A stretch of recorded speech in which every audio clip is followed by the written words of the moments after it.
One other story I want to share with you about a client that had a phobia, claustrophobia, and he was afraid of small, tight spaces. The reason for that was that he was stuck in a cave when he was 12. From what I could gather in the experience, he might have actually been pinned down in the rocks. So the reason why this was causing a problem in his life was that he needed to be able to go into a hyperbaric chamber to work on some health issues that he was having.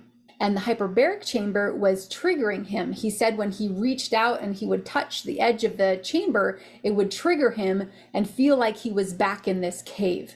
So during the exploratory part of the conversation, we really explored what emotions he was having, what images that was attached to, and what he wanted to feel instead.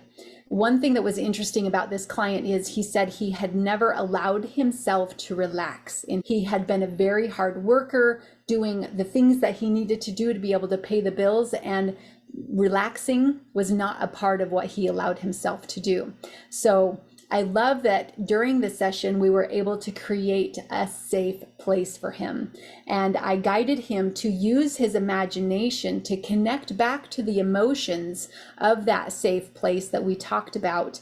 And for him, that it was a mountain stream where he was fishing on a river. And he hadn't allowed himself to do that since he was a boy. And he was much older now.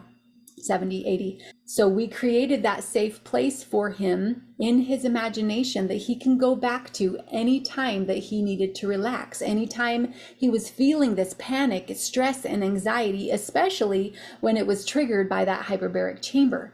So we found out exactly what it is that he needed. And then I invited him to go back into that experience of being back in the cave when he was 12. It was so cool because we went through step by step, and again, not having a script, you never know for sure what's going to happen, but it was so cool to see what came up for him. And the ideas that came to my mind is that he was able to, again, become the rescuer for his child self. And he talked to his child self to help him to get free inside of that cave, to wiggle and move and get out of that tight place where he was trapped. And then he was still inside of the cave, and I asked him if he felt safe, and he said at first no. And then we had him imagine using the power of his mind to think what he wants to think, which was the inspiration I had that morning before the session, that this would be his superpower that would allow him to transform this fear into what he wanted to feel, which was relaxation and peace. And so he was able to use this power to think what he wants to think inside of the cave, and to imagine the walls of the cave not as the cave but as the hyperbaric chamber. So we change the ideas of panic and fear and stress, and we change those words and those images into now a protective bubble, into the place that was holding him and protecting him and healing him and keeping him safe. So you see how we removed the negative emotion and the negative association with that cave and put it into that positive, the way that it was holding him, the way that it was benefiting him, shifting his focus from what he didn't want to what he did want.